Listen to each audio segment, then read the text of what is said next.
I'll be brief. I just want to mention, unfortunately, District 2 and the city of Fresno lost a great philanthropist and business person, Bob Smitkamp. And I want to thank my colleagues. I'm going to ask the council president if we can adjourn in memory in his honor.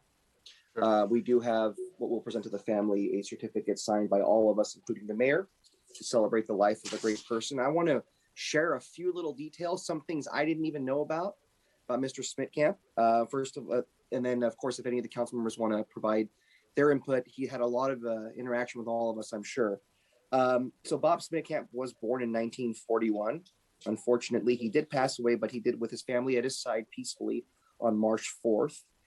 He was the son of Earl and Muriel Smitkamp, and his father actually was serving in the Pacific Theater in his early years during World War II. Mr. Smitkamp in 1953, and I didn't know this, he was diagnosed with polio, and he spent several months in an iron lung. And that really explains a lot of his philanthropy towards the medical community and his service on different organizations related to providing more access to healthcare for folks. And in his obituary, it said that experience in his life as a child planted a seed for the need for good healthcare, and later played a major role in his philanthropic donations to many local hospitals. He did attend Fresno State. I love hearing that. And he got a bachelor's degree in business economics. And then he enlisted in the Army Reserve as well while he was running a business. His father ran for the state Senate. And then it really started a lifelong interest for Bob Smitkamp and his commitment to local, state, and national politics. In fact, his daughter, Lisa, another Lisa Smitkamp, she actually serves as chief of staff for Senator Joni Ernst of Iowa. Another tidbit I didn't know about. He did serve as president and CEO of Lions Magnus for over 4 decades. I think that's how people knew him the most, but he also was very involved in a family business that his father started when he purchased an orchard with about, 40 acres of peaches that grew into this big business that employed a lot of people and was really family run. Their business that he also ran with his son had accounts from all kinds of companies, and this business was a Fresno company. In fact, he moved Lions Magnus from San Francisco to Fresno to create jobs here. Their accounts included Dunkin' Donuts, Baskin Robbins, and Starbucks, and many other large companies they supplied. He served on many boards, no surprise, Community Regional Medical Center, St. Agnes, the Board of Governors of Fresno State, and the California Institute of Food and Agricultural Research at UC Davis. He, in addition to hospitals, donated generously to many nonprofits, and his family was donated to start the Smitkamp Honors College. I had many friends in college actually who were what we called Smitties. And he did sell his company in 2017, and he lived a lifelong dream where he was able to work with his 2 sons in the same office. And as the son of a dad, I work with him. Not always easy, but I love my dad. I can totally understand the appeal it had to him to be able to work with his children. But he continued his philanthropic work, donated to many hospitals and causes, universities, and educational institutions. And the last line that I really appreciated in his obituary, it said that Mr. Smitkamp instilled values in his children and grandchildren that will ensure his legacy lives on for generations to come. And I think that's the best we can want for any of our elders in our family, to do just that for us. Lastly, in lieu of flowers, the children have asked that folks make donations to either the Community Regional Medical Center, and you can just note in the memo, the Bob Smitkamp Family Neurosciences Institute, or the Smitkamp Family Honors College at Fresno State.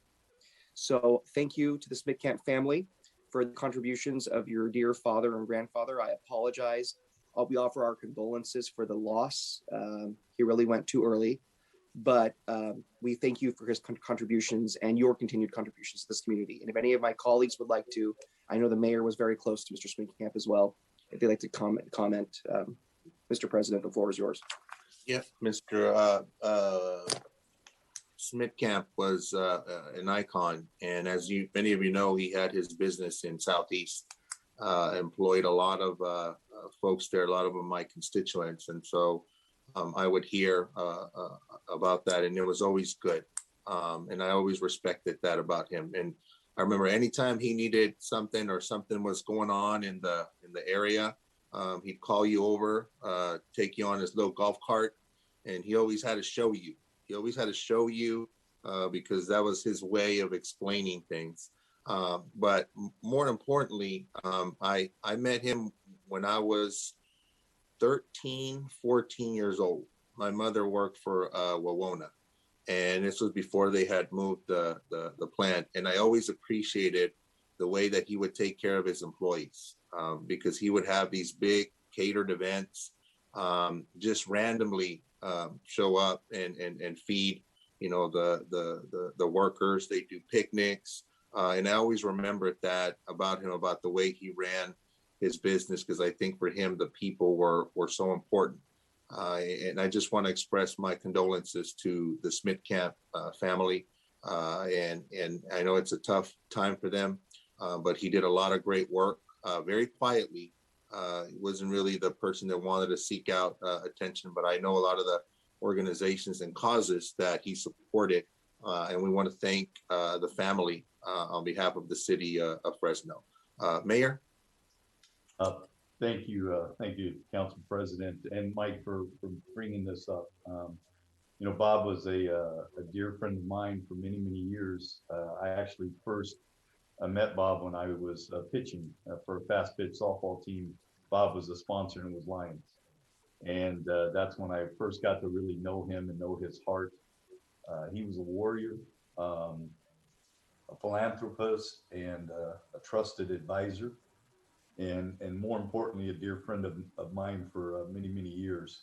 And I gave Bob the nickname Krusty, because he had this crusty outward appearance, as we all saw, and in the way that he spoke and interacted with people. But underneath that crusty appearance, he had a heart of gold and a very tender, loving man. And you know, he was one of those guys that when you met Bob, you understood how he got where he was at. Incredible work ethic. I remember one time him calling me up when I was a police chief, and he got upset with me because he said I allowed his car to get stolen. But the truth is, he not only left his car unlocked with the keys in the ignition, he left the car running. But he still wanted to blame me for having that car stolen. And that was the good humor between Bob and I. But my condolences to Brent and to Brandon, to Lisa, and to RDA Lisa Smith Camp, his daughter-in-law. He will be forever missed in our community, and I hope will never be forgotten. So thank you, Mike. Thank you, Mike. Councilmember Bredefeld? Yeah, I want to also express my condolences. I've known Bob since I was first on the council some 20 some odd years ago, and met with him then, and have talked with him many, many times since that time. And he was a guy that the thing I liked about him was he was a direct guy. Jerry refers to him as crusty. I guess he could be described that way, but he was blunt, and I loved it. I loved the fact that he was so direct. And I've been at his house many times for different events.